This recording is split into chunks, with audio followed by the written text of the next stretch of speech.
tayo. Active kayo kaya, ha? Kaya behave. Kami nga, Hindi, kayong lahat na kids. Meron kayong pro. Guys, kakanta tayo. Hey, natanggal mo siya. Okay.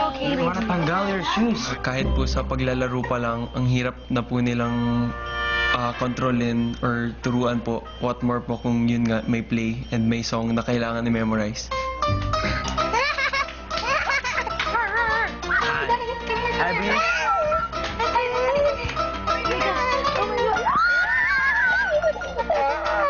The monster's gone.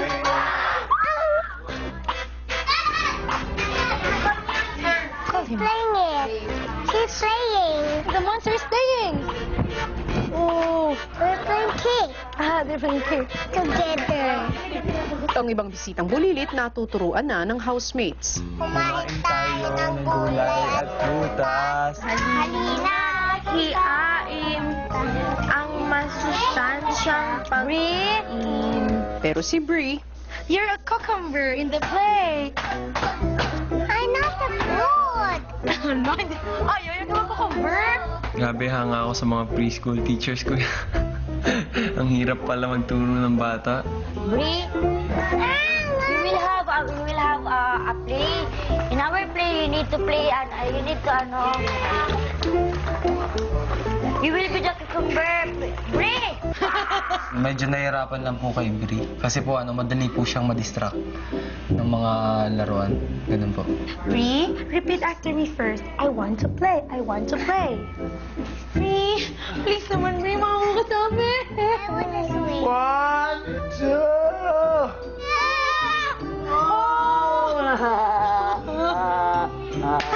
I wanna do it again. Oh, it's enough, Bri. Kahit ganyan siya, pero hindi mo siya matiis. Ay, Bree, bakit ka ganyan?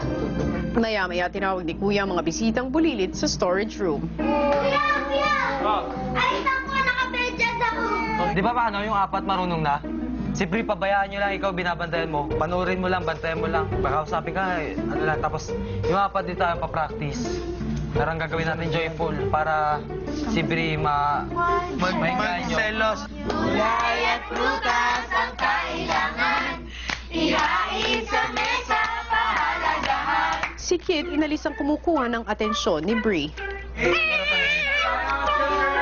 Acting.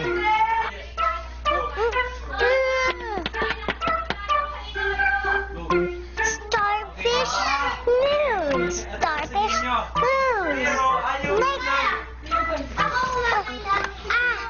Mga anak, kain na tayo. Halina kayo. Go. Mamaya na po. Let's go, Bree. Join with them. Let's go. Join with them. Let's go. With this task po na mag-alaga po ng bata, parang na-realize ko rin na yung mom ko, grabe, ang hirap po pala mag-alaga sa akin. So, mas na-realize ko po na ang hirap maging mother. Sa pag-aalaga ng mga bata, mas nakita ng housemates ang kahalagaan ng kanilang mga magulang, lalo na ang kanilang mga ina.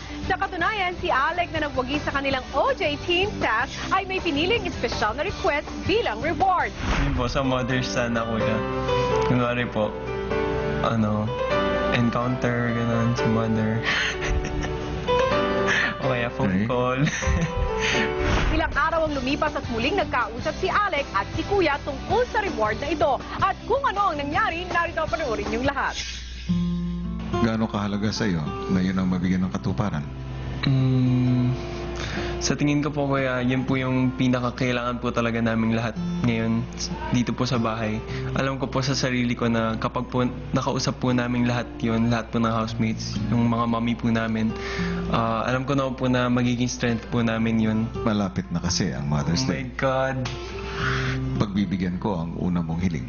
Mas masaya kung Makikita. Mother's Day kasama mo. Oh yung my ina. God! Opo kuya, syempre. Bubuksan ko ang pintuan ng aking bahay para sa inyong mga ina. Oh my God! Sabi ni kuya, since Mother's Day, bitin naman daw kung phone call lang.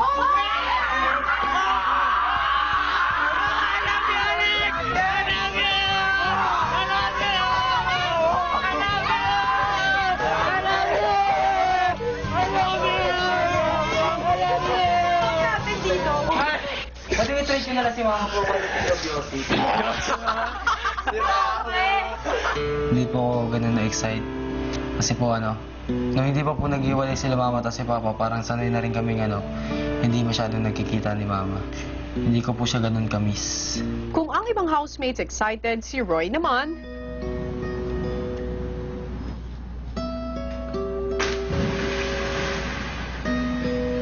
Ano bang nararamdaman mo ngayon para sa iyong ina? Ano po kaya, medyo may galit, yun. May tampo. Hindi niya man lang po inisip yung mga maiiwan niya. Dahil na yung mga kapatid ko, yung bunso pa po. Sir, walang pakialam. Hindi. Parang lang. Hindi pa Yossi.